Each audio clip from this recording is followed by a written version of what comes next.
La Minute Littéraire avec Sabina. Sabina, bonjour. Bonjour Hervé. Le livre aujourd'hui que tu nous présentes dans la chronique, c'est PS, post-scriptum bien sûr, Tu me manques. Oh, c'est gentil de me dire ça. De rien. Je suis ravie d'entendre ça. Ouais. Non, c'est j'allais dire un petit roman. Il n'y a pas de petit roman. C'est un roman, alors que j'avais choisi parce que c'était un roman pour ados, et comme je ne désespère pas de faire lire la terre entière, et particulièrement la jeunesse. En plus, il y avait une jolie couverture bleue avec des oiseaux qui s'envolent, enfin, dans des teintes très pastel, un peu bleu ou vert céladon. Ça m'avait attirée comme ça. Oui. Et puisque tu nous dis que tu veux inciter les gens à lire, tous les livres que tu nous proposes, on peut les avoir aussi sur les tablettes de lecture? Pour certains, par exemple, Tu me manques que j'avais présenté pour ados, je sais qu'il y était. Les BD, c'est plus difficile. Oui. Enfin, il y a des sites qui les font. Moi, ça me semble plus difficile à lire. Maintenant, c'est moi avec mon regard. Hein. La BD sur ordi, je trouve ça moins sympa. Bon, moi, de toute façon, j'aime le contact sensuel du livre. D'accord. Maintenant, j'ai des amis qui ne lisent plus que sur les liseuses. Voilà, que moi, en fait, la liseuse, je trouve ça très pratique dans le métro, quand on doit partir en vacances, parce que c'est vrai qu'on emmène des valises de livres dans la liseuse. Par contre, je trouve qu'il y a certains livres qui ne s'y prêtent pas. Les romans se prêtent très bien à la liseuse, et je pense que celui-là, c'est vrai que tu me fais penser à ça, je vérifierai à chaque fois avant la chronique si ça existe. Donc on va revenir à PS, Tu me manques. Voilà, donc PS, Tu me manques, c'est un livre au départ qui s'adresse à la jeunesse, hein, à des ados.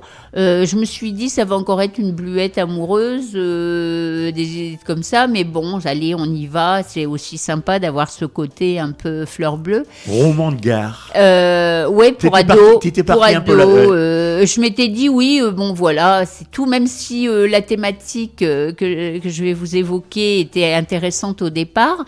Je suis très dans les cimetières, ça doit être la période qui veut ça, parce que là aussi c'est quand même derrière nous maintenant. Voilà, c'est une rencontre dans un cimetière en fait, mais 2 jours là, on n'est pas dans les choses d'Halloween. Et en fait, c'est vrai que l'histoire était sympa parce que on voit une jeune fille qui dépose une lettre sur une tombe. Alors, c'est observé de la part d'un jeune homme qui est là, lui, pour des travaux d'intérêt généraux parce qu'il a fait des bêtises. C'est un ado dit à problème, et puis à force de le cataloguer comme ça, il en a eu à trouver des problèmes et des vrais.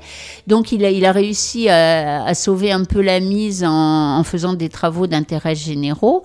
Donc, il est sous la coupe du responsable du cimetière. Alors, on est aux États-Unis, donc les cimetières, c'est pas comme en France. Hein. C'est les gens qui voient ça dans les films. Il y a une stèle et c'est toujours de l'herbe.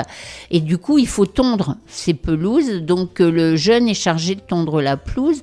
Et au début, ça se passe très mal avec son responsable parce qu'il a l'impression qu'il le surveille sans arrêt, qu'il peut pas s'arrêter 5 minutes, que c'est un vieux CON.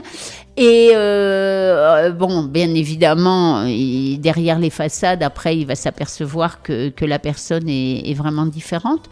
Et la personne va s'apercevoir aussi que le petit jeune, soi-disant rebelle, délinquant et autres, il y a autre chose que cette simple façade.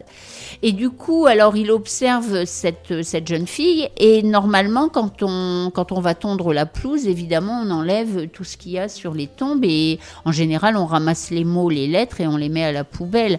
Donc, c'est ce qu'il faisait régulièrement. Et là, par hasard, il va ouvrir cette lettre, ce qui est déjà un peu sacrilège, parce que même si on écrit à un mort, elle lui était pas destinée cette lettre. Voilà, c'est quand même de l'intrusion dans l'intimité de quelqu'un, et non seulement il va l'ouvrir, la lire, mais en plus, compte tenu de la teneur de cette lettre, il va rajouter 2 mots.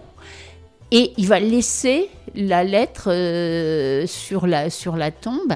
Du coup, va commencer entre cette jeune fille qui essaye de faire le deuil de sa mère, qui est morte quelques mois plus tôt, puisque c'est effectivement la tombe de sa mère, une mère adorée. Alors, elle lui a toujours écrit, parce que sa mère était grand reporter de guerre, Et du coup, elle était sur le terrain et pas chez elle, quoi, cette femme. Alors, elle était adulée par tout le monde, y compris par sa fille, mais sa fille, de temps en temps, aurait préféré qu'elle ait moins de succès et qu'elle soit moins aventureuse et qu'elle soit plus présente. D'autant que les rapports avec son père lui semble pas du tout charismatique. Enfin, il y a...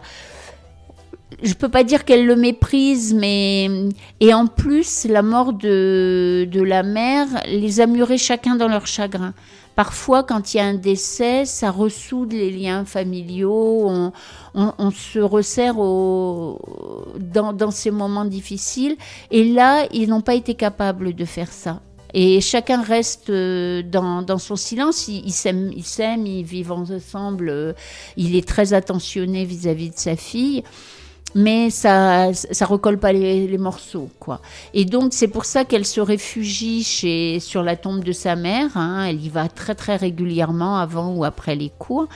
Et c'est comme ça que le jeune garçon... alors, c'est des prénoms américains. Je me suis même demandé si, quand on fait la traduction, on ne devrait pas faire des prénoms français, parce que lui, il s'appelle Declan. Et elle s'appelle Juliette avec un seul T. Et en fait, c'est vrai que ça va complètement bouleverser parce qu'ils vont commencer une correspondance.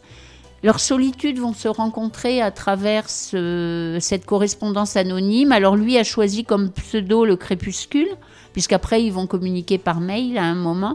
Et elle, la fille du cimetière. Donc, ça va les aider à surmonter chacun leurs problèmes. Ça va pas se passer très simplement non plus. Et en fait, ces jeunes gens qui pensaient être étrangers, à la limite, ils savent même pas... elle ne sait pas que lui, c'est un garçon. Ça pourrait être une fille. Bon, par déduction, elle va arriver au fait que c'est un ado. Mais ils ne savent même pas qu'en fait, ils sont pas si étrangers que ça, quoi. Donc, ce qui m'a plu dans ce roman, vraiment, c'est à la fois les personnages et pas que les héros. Ils sont tous crédibles et super attachants. En fait, c'est vraiment... Et les situations sont plausibles, ce qui fait qu'on y croit vraiment. Et c'est pour ça, en fait, c'est ce que j'appelle les romans intergénérationnels, parce que, et puis c'est international, parce que ça se passe aux États-Unis, mais ça pourrait presque se passer en France. Et l'avantage, c'est qu'il y a des garçons dedans, et ça peut plaire à des garçons aussi. C'est-à-dire que c'est pas simplement la petite histoire comme ça. Et surtout, ce que j'ai aimé, c'est toutes les thématiques abordées, parce que oui. Alors, PS, pardon. PS, tu me manques. PS, tu me manques. C'est édité chez qui? Alors, moi, j'ai pris l'édition livre de poche. Oui. Et donc, à 7,90 €. Mais là aussi, je vais on peut le trouver d'occasion. Voilà. Et vraiment, ce qui est intéressant, et j'insiste là-dessus, c'est que c'est vraiment un roman initiatique. C'est-à-dire qu'on y traite de l'amitié, de l'amour, mais aussi des mauvaises réputations, des faux semblants, de l'hypocrisie. Parce que les bons sont pas forcément ceux qu'on croit, et les autres, ceux qui vous tendent la main, c'est peut-être parfois ceux où on s'y attend le moins, quoi. Sabina, nous arrivons au terme de cette chronique. Tu peux donner aux auditeurs et auditrices les adresses de tes cabinets? Alors, à Compiègne, place Choiseul, et à la Croix-Saint-Ouen, au 68 rue Jean Jaurès. Et je fais aussi du domicile. Pour prendre rendez-vous, tu as un numéro de téléphone? Alors, le 06 32 08 36 04. Tu as une adresse mail? Oui, alors c'est reliance et sens, donc RELIANCE-sens @gmail.com. Tu consultes en visioconférence? Oui, aussi si les gens par la plateforme Zoom. Tu consultes à domicile? Oui. Tu as des jours pour ça? Alors, ça peut être la journée, le soir. Il n'y a que le vendredi après-midi parce que j'ai une permanence à la médiathèque de Creil et ça, c'est pas possible de changer. Allez, tu en donnes ton numéro de téléphone? Alors, le numéro, c'est 06 32 08 36 04. Sur ces bonnes paroles, qu'est-ce qu'on peut te souhaiter, Sabina? Prospérité, santé, on peut y aller pour les vœux comme à la nouvelle année. Et bien sûr, je souhaite la même chose à tous les auditeurs et toutes les auditrices.